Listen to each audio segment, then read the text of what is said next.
Welcome to the Experience of the Soul podcast with Cynthia Alice Anderson, a weekly show helping you grow, prosper, and evolve. Today, episode 352, Fight for Freedom. And now, Experience of the Soul.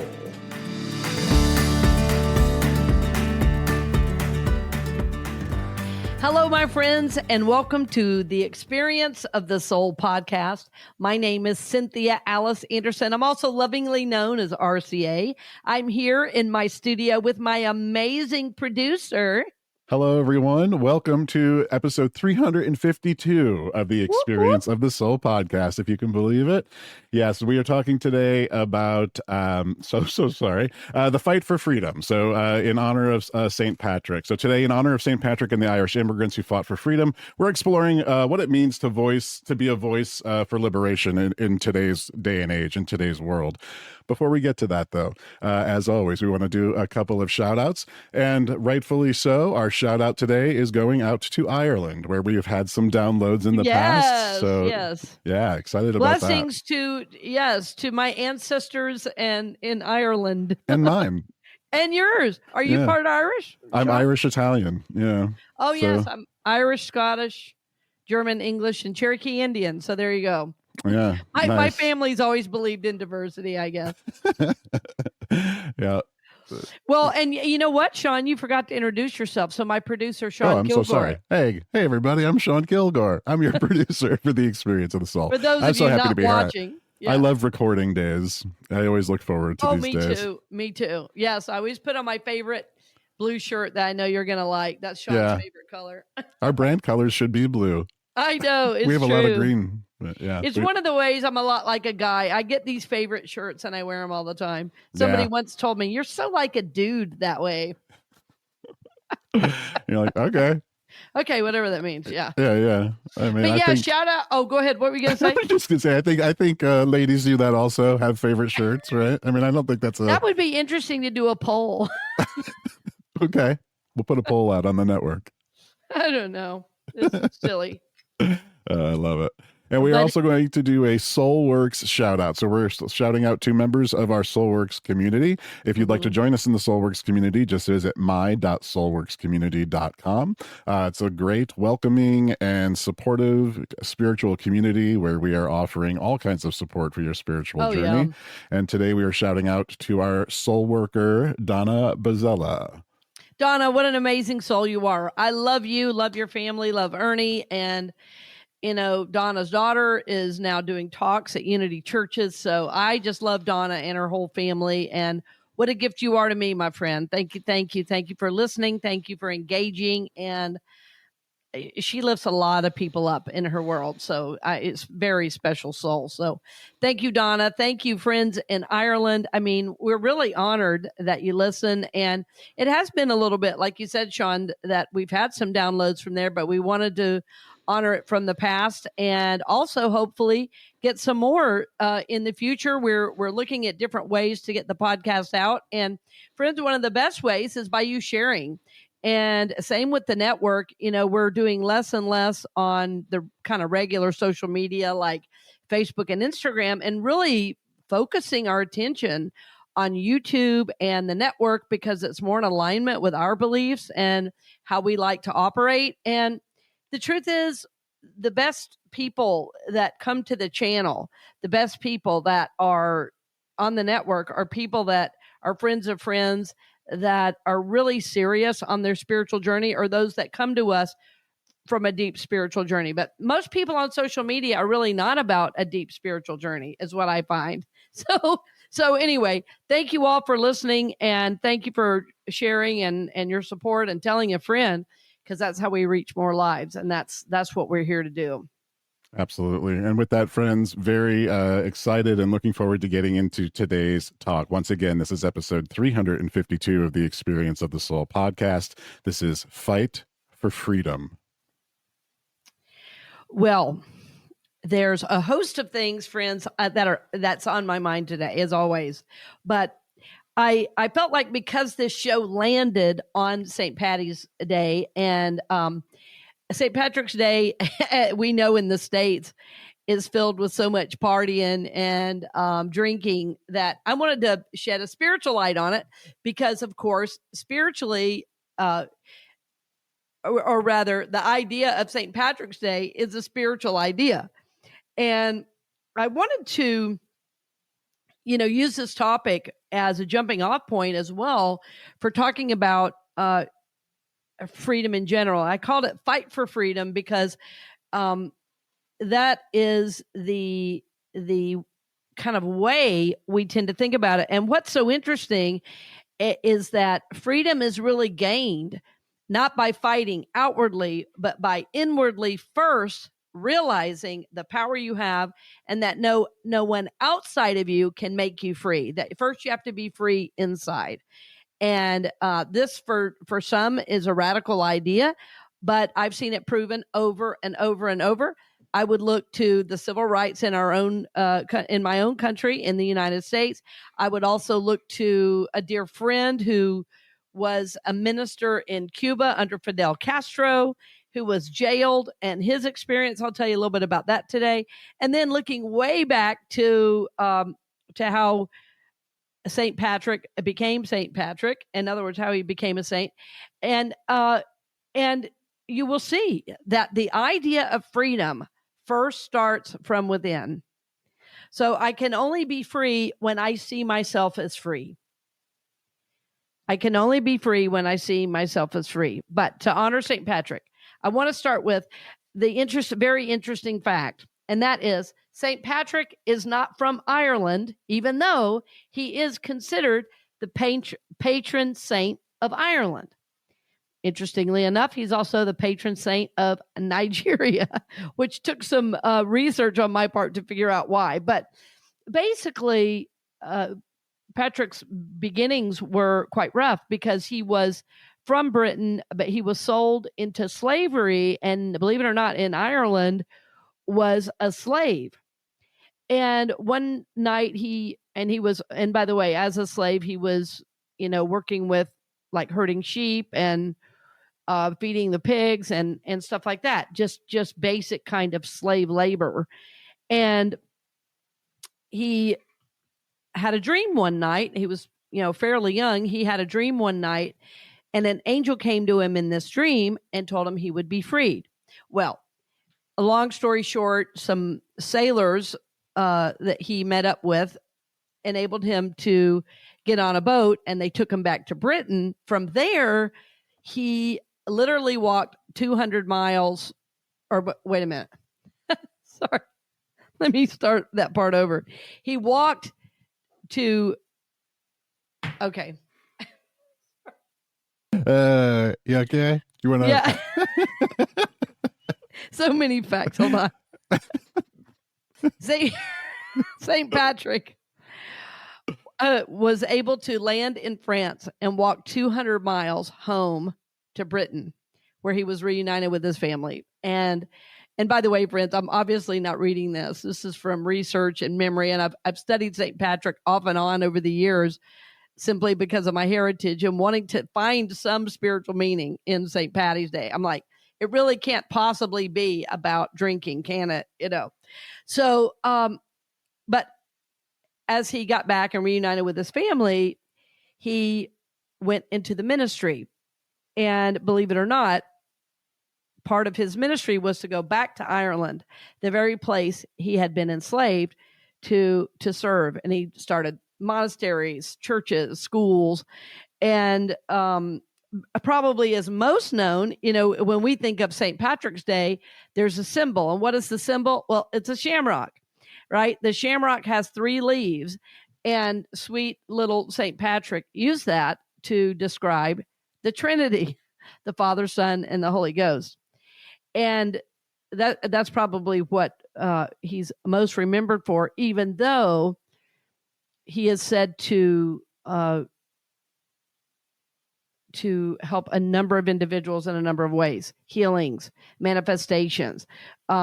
So when I thought, if I wanted to really honor St. Patrick this year in a different way, because as you age, friends, many of you know, if you're over the age of, I don't know, let's say 50, that you really want your life to have meaning. And I've talked to several friends who, have not necessarily, and some family members, by the way, who have not necessarily been deeply spiritual, but as they age, they start to do a kind of life review and they say, I really want my life to be meaningful.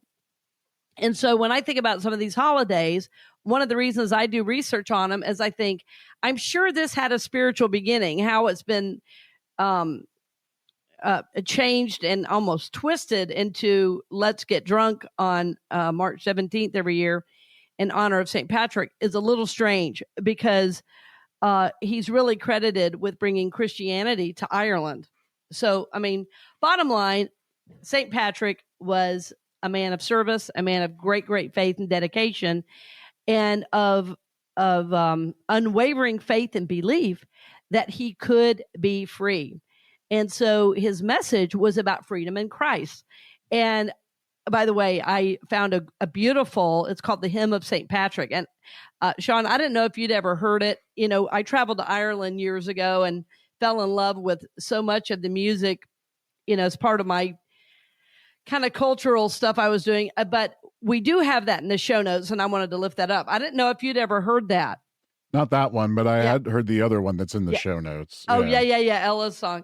I put one that's really from, I will call it the Black struggle in the United States. It's a song called Ella's Song by Sweet Honey in the Rock. And the words are, we who believe in freedom cannot rest. We who believe in freedom cannot rest until it comes. And some of these songs I've heard over the years like this, they live in me in a way that kind of drives my behavior. And it drives me in the most positive ways because everything I'm seeing in the world is so, I'm going to call it evil. It's mean-spirited. It's even, I'm going to use the word nasty. And I just don't want to be associated with that energy. I want my life to be a testament to goodness, to wholeness, to peace, to freedom.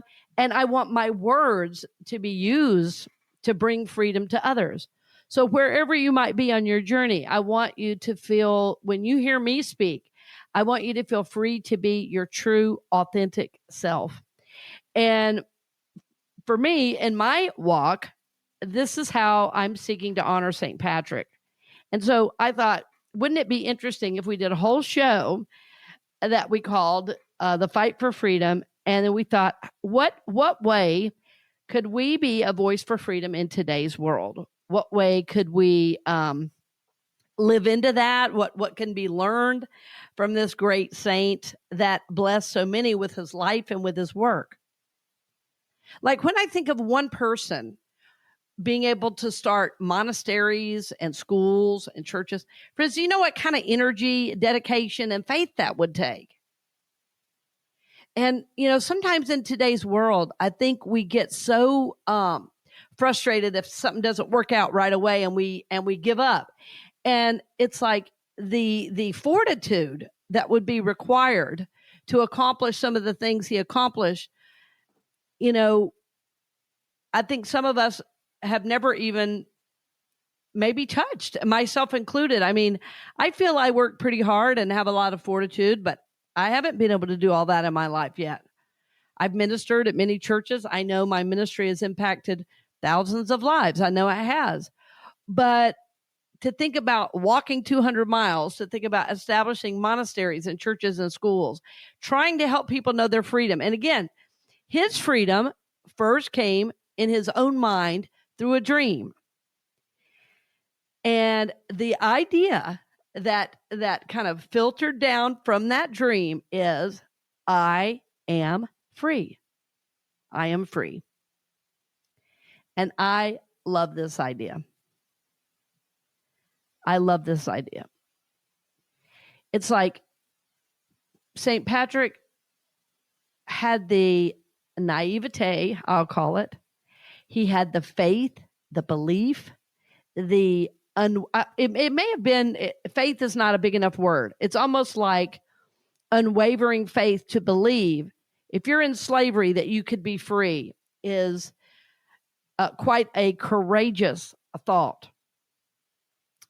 And what I know about the dream world And I've had quite an education about the dream world over the years, taking classes at the Assisi Institute on dream translation. And one of the things you learn is that in the dreaming, you are, of course, in an unconscious state, and the dreams come forward out of the unconscious into the conscious to help wake you up to what is next for you. So dreams can be quite prophetic. Dreams can be very helpful in your next steps and journey. We see it in the Bible with Joseph and his dreams in the Hebrew Bible. So I think it's so interesting that this new idea came through such a sacred way during the sleep in the dream time, where St. Patrick could get this thought, work with this thought, believe this thought, and then act on that thought. And I think this is what is being asked of all of us right now. How I'm relating this is, it doesn't matter who the United States or who the president of the United States might be. You are free in God. You are free. I am free. And when we know our own freedom, and we know this from the scriptures, when we know our own freedom, we will begin to outpicture what we know from the inner. Basically, the scriptures say, as within, so without, as above, so below. So our work is to align with this freedom, to believe in this freedom, to act as if we are free in God. If we're in fear, then we're not in freedom, are we? If we are walking around scared, we're not in our inner freedom. So it's like the audacity to believe I am free, no matter what anybody says or does. I am free. And I want to give you an example of that. Several years ago, when I was in ministerial school, and when I say several, I mean over 20. When I was at ministerial school, I had a good friend, and his name was Enrique Gutierrez. And Enrique had been a very gifted scientist. And when Castro took over in Cuba, that's where he was raised and from, he was made to park cars for a living. He was not even allowed to purchase a car. As many of you know that have studied history at all, if you're listening and you're in Cuba, I don't even know if our show is available there actually, but maybe now. But, people who had incredibly important positions, were given very menial tasks. And this is what happened to my friend Enrique. His job became parking cars instead of being a scientist. So this is somebody that was very smart, very learned, very, like a college professor type. And anyway, that was his job day in, day out. Well, along the journey, he found unity. And I think through a publication, a book. And part of the rules in Cuba under Castro is no new religion could be started in that regime. So in other words, if it hadn't been an established religion like Catholicism or Episcopalian, or the Episcopal Church rather, if it had not already been an established church, it could not start under Castro, because Castro was so scared of the what might happen if people started maturing, having this new spiritual power, and which is interesting, isn't it? So all that was shut down. Well, as Enrique learned more about unity and began reading unity, he felt this was the key to not only his personal freedom, but to the freedom of the people around him, his friends, his family, his coworkers. And so Enrique, being the very smart and learned man he was, he began to meet with people, a very small group, so not to draw attention. And then the Episcopal priest that was local helped him a little bit. then he got in trouble for it. So Enrique was forced to take his groups like out into the woods to worship and to study unity. And he was put in jail 2 different times. And the last time he was put in jail, he had a miraculous awakening. And I want to share it with you because, and I have permission to share this from him, by the way, but when I heard, first of all, the fact that in ministerial school, I was going there with a man who had literally been jailed for his teaching of unity, I immediately wanted to know him better. And so we began studying the Bible together, and he taught me things about the Bible I'd never heard before because he had studied the deep mystery schools, and I taught him a lot as well and about American culture. I was even able to give Enrique a car. Anyway, we were great friends. And when things happened, there was a hurricane, our class sent, I was in charge of our class sending supplies and all that. So we really helped Enrique a lot. But Enrique helped me a great deal because I'll never forget this teaching. So I want you to imagine, if you will, what jail might have been like in Cuba. There is no air conditioner, no heater. There are no windows to speak of. There are bars over holes in the building. There are not regular meals, and often you have very little clothing. And so you're bare-chested always, and sometimes undergarments, sometimes not. Sometimes pants, sometimes not. The inmates were barefoot, and all the men were in this open kind of cavernous, I'll call it a pen almost. It was almost like a corral type where all the men were together. So every day the guard would come by and try to get Enrique to talk. And every time he was talking to Enrique, Enrique would just smile. He would just smile really big. And he used to do it for me. He would just go, smile really big. And what he was saying on the inside to himself is, I am free. And that's what he was saying over and over and over. And he believed if he could know his own freedom, that he would eventually be let go. So the guards would come and get him. They would question him, and they would be ruthless to him. And Enrique would smile. He would hold that thought, I am free. And they could never break his spirit. So finally, after weeks of being in there, Enrique came to the door when the guard called him. And the guard opened the door and said, come out. And Enrique stepped out and he said, I've never met anyone like you in here. You're free to go. And Enrique could hardly believe it. And he literally walked out the door and walked to freedom. And he was never jailed again. Shortly after that, Enrique was given permission to come to the States to study at Unity Village, which was also unheard of. And people could not believe it. Most people thought they were never going to see Enrique again because this was the second time he was jailed for the same thing. And under Castro's regime, if you don't know much about the regime in Cuba, it is so heartbreaking what happened in the whole country. I mean, it's just hard to believe from American standards. But Enrique's thought, I am free, is the thing that led him literally to freedom in the outer world. But he had to first know it for himself. And that was the phrase, those 3 words, I am free.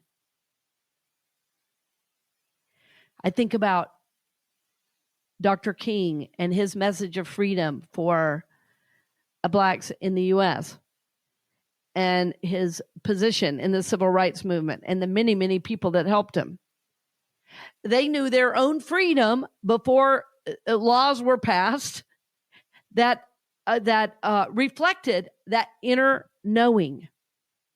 And so in a world that is so noisy and trying to beat us over the head with the next thing we're supposed to do or the next thing we're supposed to protest, what if the fight for freedom is all within us, and that we're being asked to know this freedom within our very own lives and within our very own souls? So in all these examples, from St. Patrick, from my friend, Reverend Enrique, to Reverend Dr. Martin Luther King Jr., in every case, we could also include Mahatma Gandhi in that.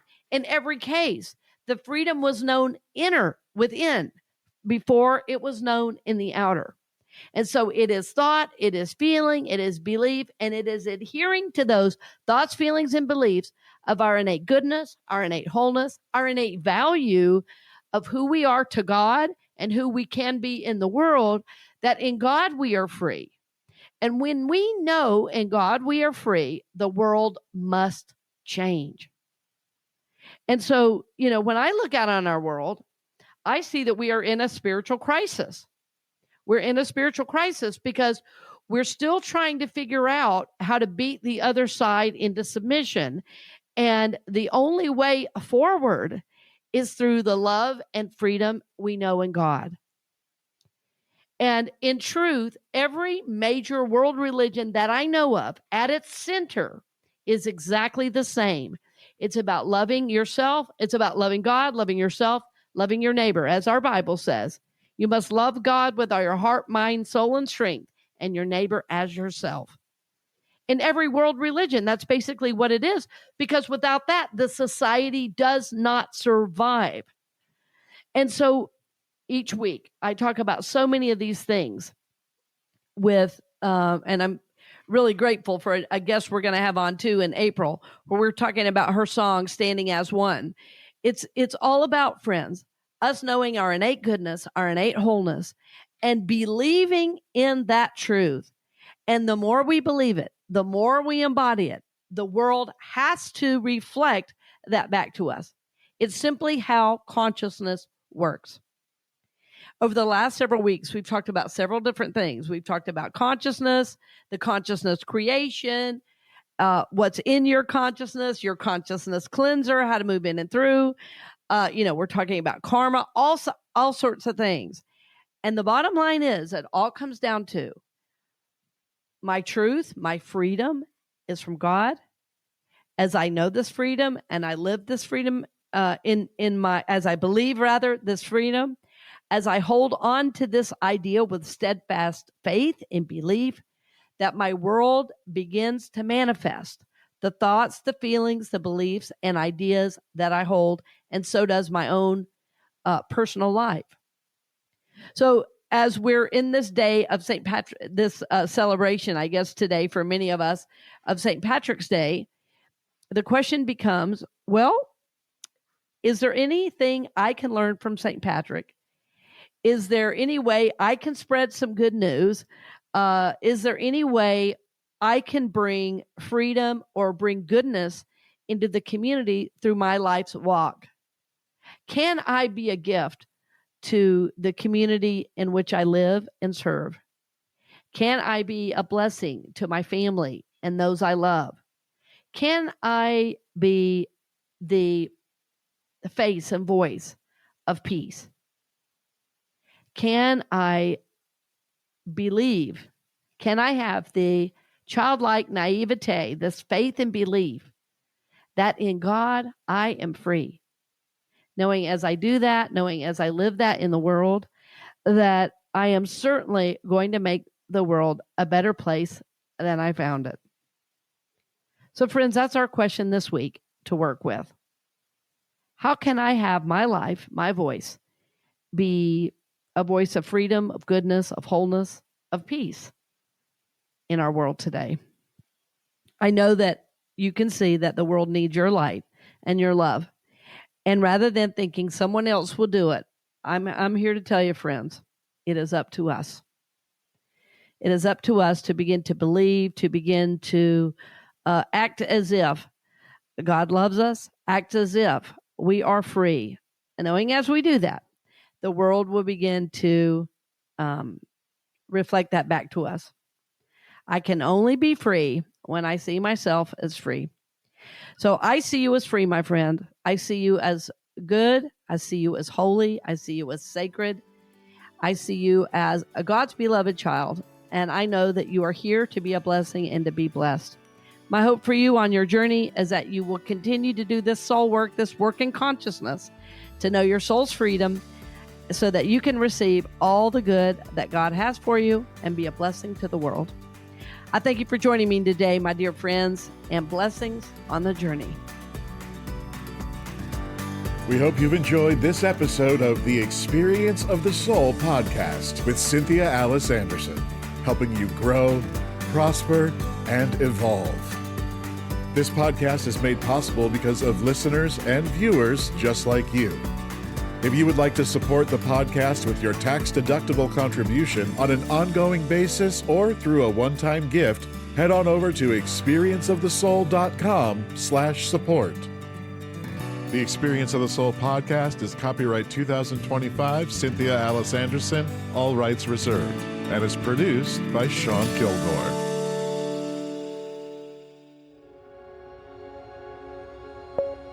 A production of the Soulworks Group, Incorporated.